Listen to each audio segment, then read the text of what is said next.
मन बोल हरि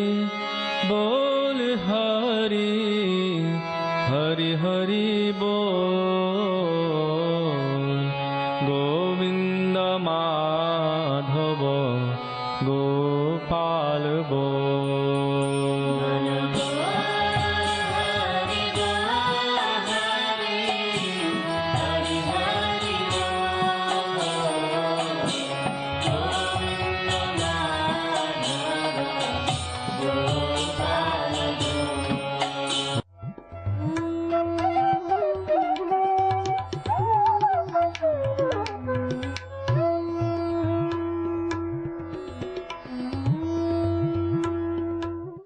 विष्णुपाद अष्टोत्तर शत श्री श्रीमद् भक्ति वेदांत नारायण गोस्वामी महाराज जी का शुभ आविर्भाव सन 1921 में बिहार के बक्सर जिले में मौनी अमावस्या के दिन अर्धरात्रि में हुआ था।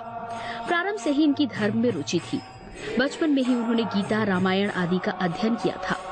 संसार से अत्यंत तीव्र वैराग्य होने के कारण 25 वर्ष की आयु में ही वे गृहस्थ जीवन त्याग कर मठ में निवास करने लगे। सन 1946 में उन्होंने नित्य लीला प्रविष्ट ओम विष्णुपाद श्री श्रीमद् भक्ति प्रज्ञान केशव गोस्वामी महाराज जी से विधिवत दीक्षा प्राप्त की तथा सन 1954 में संन्यास ग्रहण किया। मथुरा में निवास करते हुए अपने गुरु की आज्ञा तथा कृपा से अनेक ग्रंथों का हिंदी भाषा में अनुवाद किया है। इनके प्रमुख ग्रंथ हैं श्रीमद् भगवद गीता, गीत गोविंद, जैव धर्म, वेणु गीत, भजन रहस्य, ब्रजमंडल परिक्रमा, श्री श्री वृहद भागवतामृतम। इन सभी ग्रंथों का English, Spanish, Dutch, French, German, Russian, Italian, Portuguese, Chinese आदि विश्व की अनेक भाषाओं में अनुवाद हो रहा है। लगभग पिछले 60 वर्षों से श्रील भक्ति वेदांत नारायण गोस्वामी जी महाराज ने भारत एवं विश्व के सभी प्रमुख देशों में शुद्ध भक्ति का प्रचार किया, अर्थात भक्ति योग की शिक्षा प्रदान की।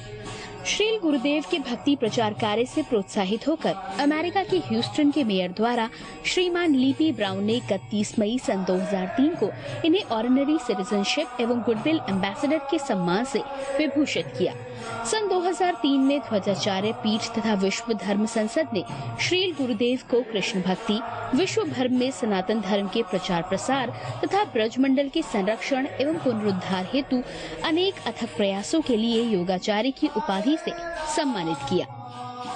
इस प्रकार संपूर्ण विश्व में प्रेम धर्म का प्रचार प्रसार करते हुए श्रील भक्ति वेदांत नारायण गोस्वामी जी महाराज ने 29 दिसंबर 2010 को श्री जगन्नाथपुरी में अपनी भौम लीला को संवरण किया। वे अपनी दिव्य शिक्षाओं में और अपने निष्कपट आश्रित जनों के हृदय में सर्वदा विराजमान हैं। सबसे पहले मैं अपने गुरुदेव नित्य लीला प्रविष्ट ओम विष्णुपाद अष्टोत्तर शत परिवर्जिकाचार्य श्री श्रीमद् भक्ति वेदांत नारायण गोस्वामी महाराज जी के चरणों में प्रणाम करता हूँ। नित्य लीला प्रविष्ट ओम विष्णुपाद अष्टोत्तर शत परिवर्जिकाचार्य श्री श्रीमद् भक्ति वेदांत स्वामी शीला प्रभुपाद के चरणों में प्रणाम करता हूँ। अपने परम गुरुदेव नित्य लीला प्रविष्ट ओम विष्णुपाद अष्टोत्तर शत परिवर्जिकाचार्य श्री श्रीमद् भक्ति प्रज्ञान केशव गोस्वामी महाराज जी के चरणों में प्रणाम करता हूँ। आप सब भक्तों का, श्रोताओं का, दर्शकों का स्वागत है। हम उपदेशामृत पे चर्चा कर रहे हैं।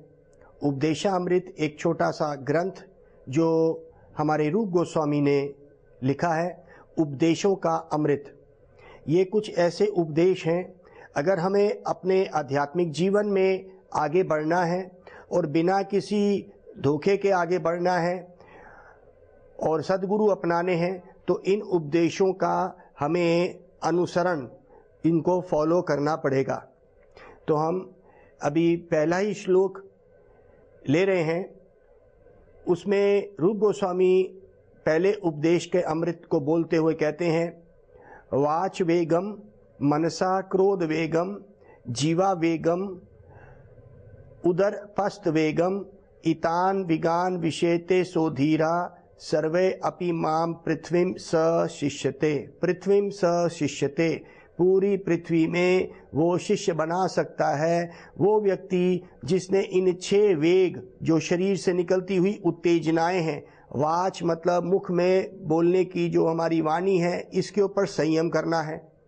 जैसे कि हमने बताया कि हमारे वैष्णव सिद्धांत के हिसाब से वाक के ऊपर संयम का मतलब है कि ग्राम्य कथा, इस संसारिक कथा छोड़ के उसी को उसमें मौन हो जाओ और भगवान की कथा करनी शुरू कर दो। इसी को मौन बोलते हैं। मुनि लोग यही होते हैं जो भगवान की कथा बोलते हैं। ये हमारे वैष्णवों का सिद्धांत है। ब्रह्मवादियों का सिद्धांत है कि बिल्कुल ही मुंह बंद कर लो, बोलना ही कुछ नहीं है, सब माया है। लेकिन हम लोग जो वैष्णव लोग बनते हैं वो कहते हैं कि भगवान के गुणगान को करना ही असली मौन है इस संसार से। मनसा, मन को, मन के वेग को भी, मन बड़ा चंचल है, इसकी चंचलता को खत्म करने के लिए साधु संग करके भगवान की कथाओं में ही अपने मन को लगाओ। ये हो गया मन की चंचलता, इस तरह खत्म हो जाएगी। क्रोध, क्रोध को भी हम भगवान की सेवा में लगा सकते हैं। जैसे कि हनुमान जी ने लंका को भी जला दिया, बिना क्रोध के नहीं जलाया। राम जी की सेवा, रावण ने हरण करा था सीता को, इसलिए हनुमान ने वो क्रोध दिखाया। तो भगवान के लिए भी हम उस क्रोध को इस्तेमाल कर सकते हैं। फिर कहते हैं जीवा वेगम, जिसका हमने कल भी कार्यक्रम में बोला था। जीव का वेग, जीव हर प्रकार का खाना खाना चाहती है बिना भेदभाव के। यहाँ पे योगी ब्रह्मवादी तो सब खाने को बंद करवा देते हैं और अपनी योग सिद्धियों से अपने इस शरीर को इन हमारी जितने भी यम नियम आसन के द्वारा हम उसको बस में कर सकते हैं। फिर कहते हैं जीवा वेगम के बाद आता है उदर पस्त वेगम। उदर मतलब पेट, पेट की आग, और पस्त, उपस्थ मतलब मैथुन। तो ये 6 वेग के बारे में यहाँ पे किया। जो व्यक्ति इन 6 उत्तेजनाओं को, फोर्सेस को जो शरीर के अंदर से निकल रही हैं, पहले तो एक व्यक्ति उसको संयम में लाएगा। आज बारी आ रही है उदर की, अर्थात पेट भरने की। पेट तो सारी योनियों में भरने के लिए सारी योनियां लगी हुई हैं। 84 लाख योनियों में ये पेट भरने की जो भूख की जो आग है हमारे अंदर, उसको मिटाने की लगी हुई है। हमारे वैष्णव सिद्धांत में ये होता है कि आप शाकाहारी बनिए, ये तो पहला है। लेकिन यहाँ पे शाकाहारी और मांसाहारी की बात भी करी गई। मांसाहारी तो बिल्कुल ही वर्जित है और वो नहीं तो कम से कम शाकाहारी बनिए। जैसे हम कह सकते हैं क्या कि शाकाहारी भोजन में हम फल, पत्ते, सब्जियां ये भगवान को दे सकते हैं, शाकाहारी, वेजिटेरियन। इस बात को हम समझेंगे क्या?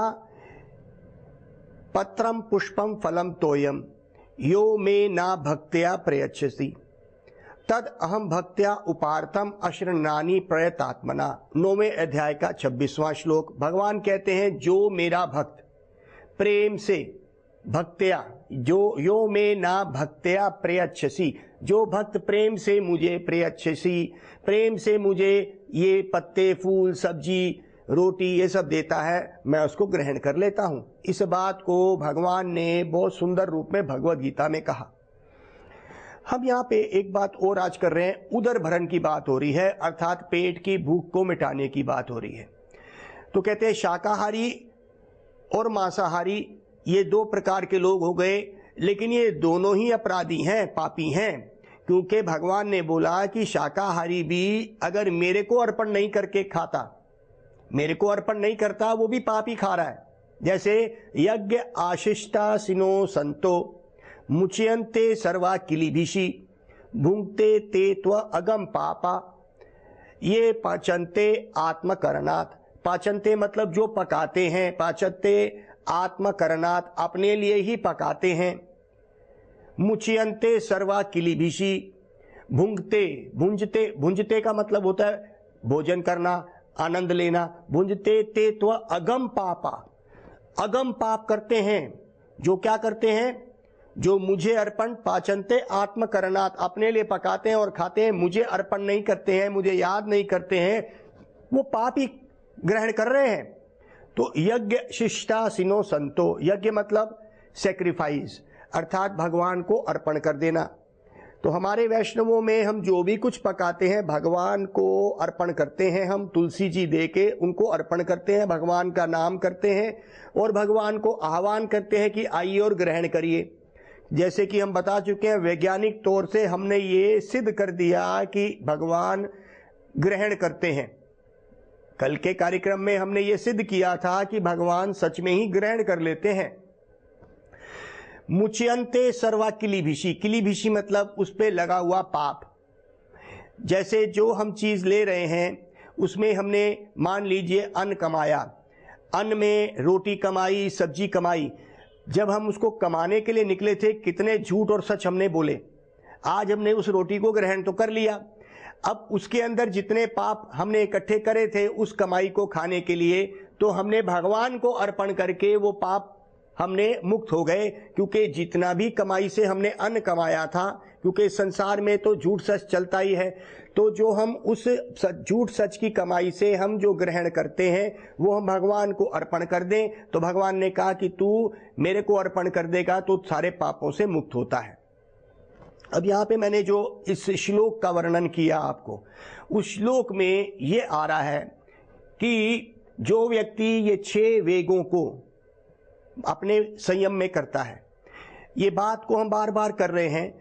हम इस बात को ये देखते हैं कि आजकल का जो प्रचलन हो गया है, गुरु गिर गए या साधु गिर गया, ये बिल्कुल गलत है कहना।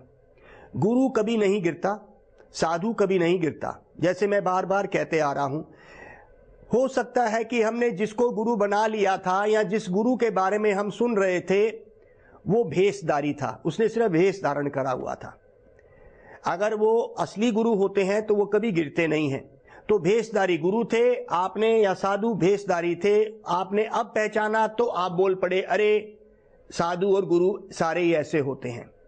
देखिए मैं बड़ी सुंदर एक कथा बताता हूं, सबको आप सबको पता ही होगी, रामायण की है। देखिए राम, सीता और लक्ष्मण, भगवान राम, लक्ष्मण और सीता, लक्ष्मी जो हैं ये वनवास में गए हैं।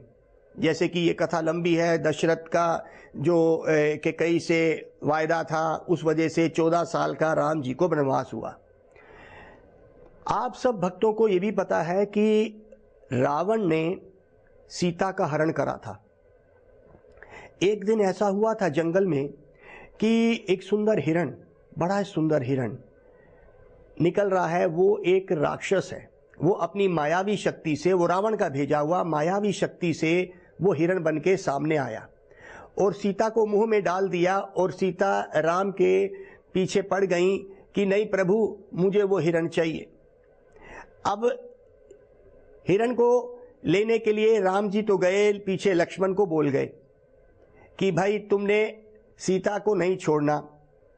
उन्होंने जब राम जी चले गए तो किसी तरह से सीता के अंदर फिर वही भगवान ने कोई लीला करनी थी। सीता ने भी बार बार लक्ष्मण को ये बोला कि तुम जाओ और देखो अभी आवाज आई है कहीं राम जी कोई कठिनाई में तो नहीं है। तो लक्ष्मण ना जाते हुए सीता जी ने कुछ ऐसे अपशब्द कह दिए कि लक्ष्मण को वहां से जाना पड़ा। लेकिन जाते हुए वो लक्ष्मण रेखा बना गया अपने तीर से कि इसको पार ना करें। अब सीता ने क्या किया, उसको पार नहीं किया। पीछे से रावण आया, वो साधु बन के, साधु का वेश बना के आया और बोला कि मुझे भिक्षा दो। आया था ना, और उसने क्या किया, उसने बोला नहीं इस रेखा को पार करिए तभी मैं आपसे भिक्षा ग्रहण करूंगा। और जैसे ही सीता ने उस लक्ष्मण रेखा को पार किया, रावण ने उनको सीता का हरण कर लिया। यहां पे रावण एक साधु का भेष तो बना के आ गया और उसने क्या किया, लक्ष्मी रूपी सीता को हरण कर लिया, अर्थात स्त्री को भी हरण कर लिया और लक्ष्मी रूप को भी हरण करा। तो ऐसे संत जो रावण की वृत्ति लेके आते हैं और भेषधारी साधु बन जाते हैं। ये लोग क्या करते हैं, स्त्री और लक्ष्मी पैसे के भूखे होते हैं। ऐसे रावण की वृत्ति वाले साधु या गुरुओं से सावधान होंगे हम। अब एक और आपको मैं उदाहरण देता हूं। एक वैश्या है, उसने पतिव्रता नारी के कपड़े डाल लिए, घूंघट डाल लिया, साड़ी डाल ली, उसने गहने डाल लिए। उसकी वृत्ति तो वैश्या की है, तो इसका यह मतलब हुआ कि वो पतिव्रता बन गई? नहीं बनी ना। और क्या वो पतिव्रता के जो वस्त्र हैं, साड़ी, गहने, घूंघट, क्या वो बदनाम हो गया? आने वाले समय में पतिव्रता नारियां उस भेष को धारण नहीं करेंगी। उसी तरह से सारे साधु लाल कपड़े वाले ऐसे ही भेषधारी नहीं हैं, कई हृदय से भी साधु हैं। इस बात को हम समझेंगे। वृत्ति जो है ये उनके अंदर की वृत्ति और बाहर की, इसमें हमने बड़ा भेद समझना है। इसलिए ही हम इस श्लोक का बार बार वर्णन कर रहे हैं कि जो व्यक्ति अपने इन 6 वेगों को बस में कर लेता है, इनको नियंत्रित कर लेता है, वो ही असली साधु है, वो ही शिष्य बनाने के काबिल है पूरे पृथ्वी पे। तो आज हम उन 6 वेगों में से आज हम 5वां वेग, जिसको कहते हैं उदर मतलब पेट भरने की, भूख की बात कर रहे हैं। हमने ये बात करी कि शाकाहारी ही भोजन करना चाहिए, मांसाहारी भोजन नहीं करना चाहिए। आपको एक बात बताएं कि जो लोग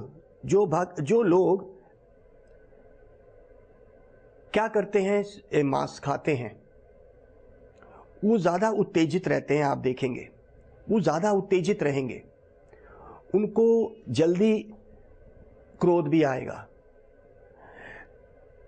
आज से कोई लगभग 20 साल पहले की बात होगी, एक सर्वे आया था मुंबई जेल का एक सर्वे था।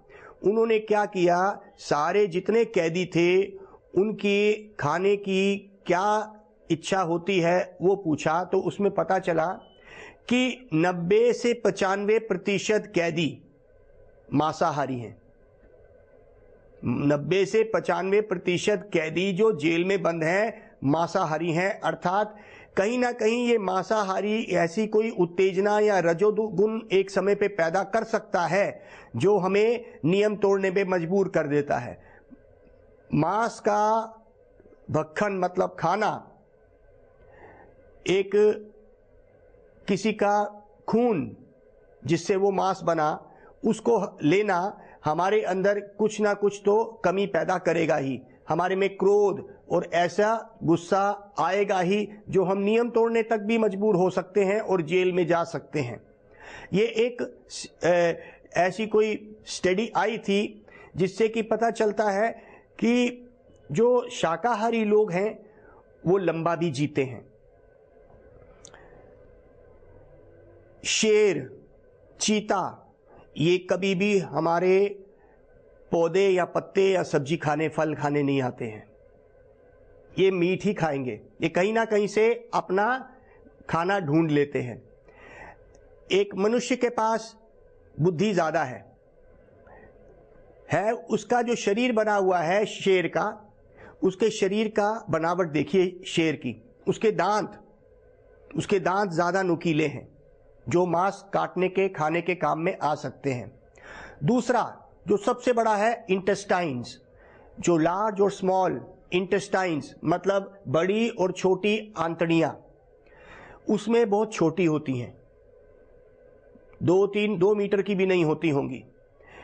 अर्थात जो मीट हम खाते हैं बहुत जल्दी उसमें दुर्गंध आ सकती है और वो उसमें जिसको कहते हैं सड़ जाता है मीट जल्दी, तो उसका शरीर से बाहर जल्दी निकलता है शेर के, क्योंकि उसकी आंतड़ियां इतनी लंबी नहीं हैं। गाय, बंदर और मनुष्य, इनकी आंतड़ियां शेर की आंतड़ियों से लगभग 5 या 7 गुना लंबी ज्यादा होती हैं। और आप मानिए जितनी हमारी लंबाई है, मान लीजिए 5.5-6 फुट, 6.25 फुट, जो भी लंबाई हमारी है उससे 5 गुना लंबाई है आंतड़ियों की मनुष्य की। गाय कभी भी मीट नहीं खाएगी, बंदर कभी मीट नहीं खाएगा, क्योंकि उसकी बनावट ऐसी है, वो कुदरत से ही मीट नहीं खाएगा। ये मनुष्य की बुद्धि है जो सोचता है कि हम मीट भी खा लें, और इससे ज़्यादा असर हुआ है कि जो लोग मीट खाते हैं वो कैंसर पे ज़्यादा पीड़ित हो जाते हैं। ये स्टडी है। तो आप सब भक्तों से ये निवेदन है। और दूसरी बात, हमारे, क्योंकि हम बात धर्म की कर रहे हैं, धर्म की बात ये है कि 4 धर्म की टांगे मानी गई हैं। धर्म की 4 टांगे हैं जिस पे धर्म खड़ा है। श्रीमद् भागवत के पहले सिकंद में भी इसका वर्णन आया। पहला है, हमें दया दिखानी है। ये पहला नियम है धर्म का, दया करो। तो मीट खा के हम कौन सी दया कर रहे हैं? हमने मीट खाया, उसका हनन किया, उसको काट के उसको मार डाला और अपनी जबान की संतुष्टि के लिए हमने उस मीट को ग्रहण किया। हमारे अंदर की जो दया की भावना है वो खत्म हो जाएगी। तो हमारा जो धर्म का जो पहला टांग है दया, वो खत्म हो जाती है। दूसरा, पराई स्त्री से संबंध, ये नहीं करना है, इससे शुद्धता खत्म होती है। तो जो व्यक्ति शुद्ध नहीं है वो धर्म के मार्ग पे आगे नहीं बढ़ सकता। तीसरा है सट्टा। सट्टे से क्या होता है, हमारी सच्चाई निकल जाती है। सट्टेबाज जुआरी सच नहीं बोलते, उनका खेल ही झूठ पे चलता है। तो तीसरा नियम, सच्चाई जो धर्म की है वो निकल जाती है। और चौथा धर्म का नियम है तपस्या। अगर कोई व्यक्ति शराब या कोई नशीली चीज ले लेता है, वो कहीं भी गिर जाएगा, कहीं नाली में गिर सकता है, कहीं भी वो भूल जाता है वो कौन है। तो ये 4 धर्म के जो टांगे हैं, उसमें एक जो टांग है जिसको कहते हैं दया। जब एक व्यक्ति मीट खाता है, मान लीजिए भगवान ने बोला पितामह से माता धाता पितामह, वेद पवित्र ओमकारा, साम ऋग यजुरेव च, मैं ही सब योनियों का पिता भी हूं। सर्व योनिषु कुंतया मूर्तया संभवंती या, अहम बीजा प्रदा पिता, मैं ही पिता हूं सारी योनियों का। अहम बीजा प्रदा पिता। अब एक बात बताइए कि अगर एक व्यक्ति कहे कि मैं सारी योनियों का पिता हूं, तो भगवान बंदर की योनि के भी पिता हैं, मनुष्य योनि के भी पिता हैं, शेर की योनि के भी पिता हैं, मुर्गे की योनि के भी पिता हैं। और ये बताइए कि अगर उनमें बुद्धि कम है और हमारे में बुद्धि ज्यादा है और हम उसको खा लेंगे, तो क्या भगवान जो सबके पिता, उन्होंने बोला पितामह से माता धाता पितामह, सर्व योनिषु कुंतया मूर्त्या संभवंती या तेषाम ब्रह्म महद योनिर अहम बीजा प्रदा पिता, मैं ही सारी योनियों का पिता हूं। तो क्या पिता खुश होगा? मान लीजिए पिता के 3 पुत्र हैं, एक पुत्र उसमें से मेंटली रिटार्डेड है, बुद्धि कम है। पिता के पास बड़ी संपत्ति है, पिता क्या करेगा? सिर्फ बड़े 2 बच्चों को जिनके पास बुद्धि है उनको दे देगा, और तीसरा जिसकी बुद्धि कम है उसको नहीं देगा? ऐसा नहीं है। पिता के लिए सब समान है, पिता बराबर दृष्टि से देखेगा। अगर उसके लिए पूरा बंदोबस्त करके जाएगा तीसरे पुत्र के लिए। लेकिन अगर दोनों बड़े पुत्र ये फैसला करें कि हम अपने तीसरे भाई को मार डालेंगे क्योंकि उसके अंदर बुद्धि नहीं है, तो क्या पिता संतुष्ट हो जाएगा? पिता आनंदित होगा? पिता रुष्ट हो जाएगा, क्रोधित हो जाएगा कि ऐसे मेरे बड़े 2 लड़कों ने तीसरे को मार डाला।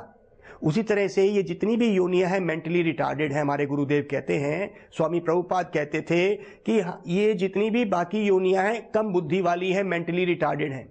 इसलिए हम समझे इस बात को, शाकाहारी होना अच्छी बात है, लेकिन सबसे अच्छी बात है कि हम शाकाहारी होने के बाद हम उस जो भी ग्रहण करें, यज्ञ शिष्टासिनो संतो, जैसे संत लोग यज्ञ में आहुति देते हैं, उस तरह से हमने उस भोजन को, शाकाहारी भोजन को ग्रहण करें तो सही, लेकिन भगवान को पहले अर्पण करें। भगवान को अर्पण तुलसी जी दे के भगवान को अर्पण किया जा सकता है, और कुछ ऐसे भोग देने के कुछ मंत्रों को आह्वान करके भगवान आ जाएंगे। क्या भगवान तो सबसे बड़े योगी हैं, तुम प्रेम से पुकारोगे तो क्या भगवान नहीं आएंगे? भगवान आ जाएंगे और आपका भोजन लेंगे। तो यहां पे हमने इस बात को किया कि भेषधारी साधुओं से और गुरुओं से बचो। गुरुवो बहावा संति शिष्य वित अपहरका, दुर्लभा सदगुरु देवी शिष्य संताप हरका। शिव जी पार्वती जी को कह रहे हैं, गुरावो बहावा संति शिष्य वित अपहरका। ओ देवी, गुरु तो बहुत मिल जाएंगे जो शिष्य के वित्त मतलब फाइनेंस, पैसे को हर लेंगे, प्रतिष्ठा को हर लेंगे, उसको इस्तेमाल कर लेंगे, ऐसे बहुत गुरु मिल जाएंगे। दुर्लभा सदगुरु देवी शिष्य संताप हर का, बड़े ही दुर्लभ हैं वो सदगुरु जो शिष्यों को उनके संताप मतलब उनके असली दुखों को हर लेंगे, वो गुरु बड़े दुर्लभ हैं। आज हम उन्हीं सदगुरुओं का पैगाम लेके आपके सामने प्रस्तुत हुए हैं।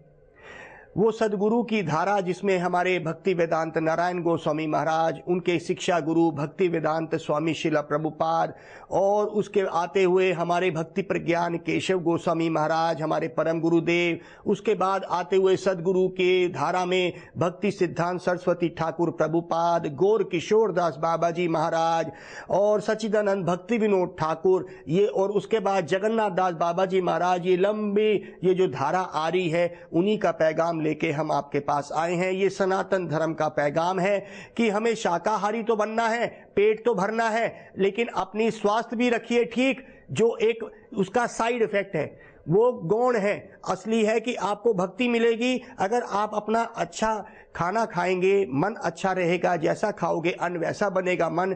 अन्न भी हमने वो खाना है जो हमने भगवान को अर्पण किया, अर्थात पहले तो मांसाहारी, उससे अच्छे बहुत हो गए शाकाहारी। शाकाहारी भी पाप खाएंगे अगर वो भगवान का भोग नहीं लगवाएंगे, तो शाकाहारी व्यक्ति भी भगवान का भोग लगाए, नहीं तो वो भी पाप खा रहा है। इसीलिए इन पापों से बचिए और अपने पेट को भरने के लिए भगवान का प्रसाद ही ग्रहण करिए। आप सबसे ये मेरा निवेदन है। इसीलिए आप सोते उठते बैठते जागते इस जीव से, इसको नियंत्रण में करने के लिए आप भगवान का नाम जप करिए। भगवान के नाम को जप को हम बार बार करते हैं, वो क्या है? हरे कृष्णा कृष्णा कृष्णा हरे हरे, हरे राम राम राम हरे हरे। तो यहाँ पे एक बच्चे की पुकार जैसे माँ को होती है, तो हाथ उठा के हम करते हैं हरे।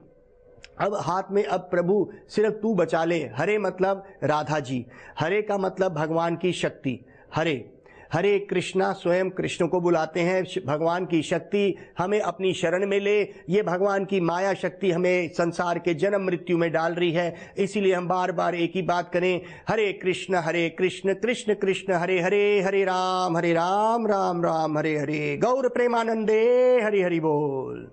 मन बोल हरि हरि हरि बोल, गोविंद माधव गोपाल बोल।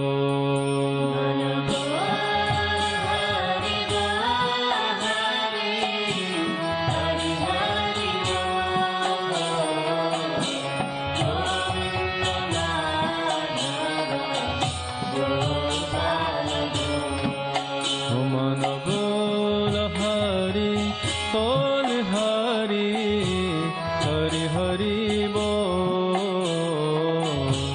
गोविंद माधव गोपाल बोल।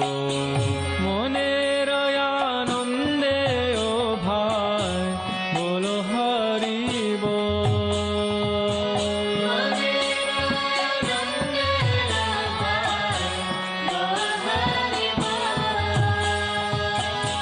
जनमे जनमे सुखे